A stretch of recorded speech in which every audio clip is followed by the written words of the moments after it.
the classic car market is showing no signs of slowing down. The world's super rich are only getting richer, and classic cars seem to be one of the safest places to invest large sums of cash. The records for the most expensive cars in the world have been beaten with growing regularity of late, and a few prestigious auction events seem to dominate the global market. While there are many long-standing car brands on the list, you'll also find some relative newcomers to the luxury car market. The latter focus mainly on building performance sports cars. These hypercars stand out for their appearance, rapid acceleration, and top speeds. The world of automobiles plays host to hundreds of different car brands, but a few big players have always controlled the majority of the industry's market share, regardless of the segment.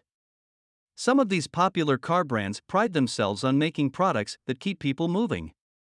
For some others, their car production emphasizes creating cars that people love to drive. When the desire for performance, class, and opulence outweigh the primary demand for affordable transportation, the result is ultimately cars with jaw-dropping prices. In this video, we will discuss the most expensive car for the past 4 years and that one that recently broke the record. A 1962 Ferrari 250 GTO sold for $70 million in 2018, breaking the previous record for a car in terms of price. The car had no name when it originally arrived, but Ferrari employees nicknamed it Il Mostro, the Monster, because of its unusual appearance.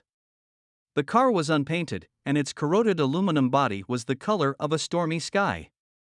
Its front end was particularly clumsy, with intakes that made it appear as though it was gasping for air through a trained mouth and a trio of nostrils. Surprisingly, the vehicle was not designed from scratch. Instead, it was built primarily from pre-existing components. The reaction of members of the racing press when they first saw the new Ferrari was negative. Because of its peculiar nose, one reporter dubbed it the Anteater. Although the prototype was awkward, one thing was clear: it was speedy, powerful, easy to drive, and deafeningly loud. Ferrari had never developed a car that was not exceptional in its own right, and there was no reason to expect this new car would be any different.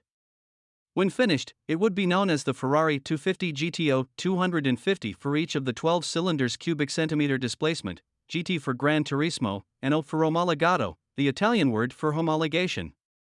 6 Weber carburetors producing around 300 horsepower, a new 5-speed transmission replacing the 4 Ferrari had been used for years, and a peak speed of around 175 miles per hour.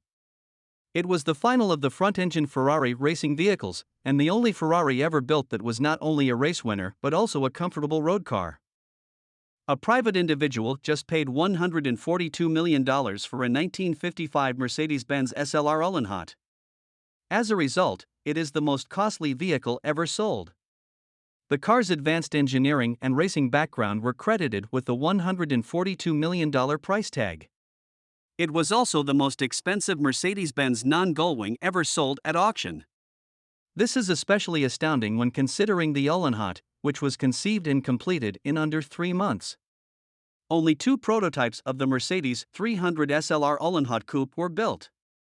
Weighing only 1117 kilograms yet developing 310 horsepower, the Uhlenhaut accelerated to a maximum speed approaching 186 kilometers per hour in testing. This made the 2-seater the fastest car of its time to be registered for use on public roads, as well as one of the most exciting cars that Mercedes-Benz has ever built, as motorsport guru Carl Ludwigsen later observed.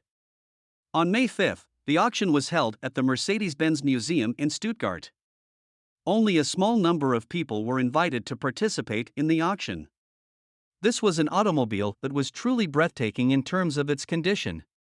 We must keep in mind that this car was created just after World War II ended, making it a historically significant and extremely uncommon vehicle. We can discuss much more car brands and designs, but if the 2 most expensive ones aren't enough, nothing will be enough. I hope you enjoyed this video, and hopefully we will see you the next video. Thanks for watching.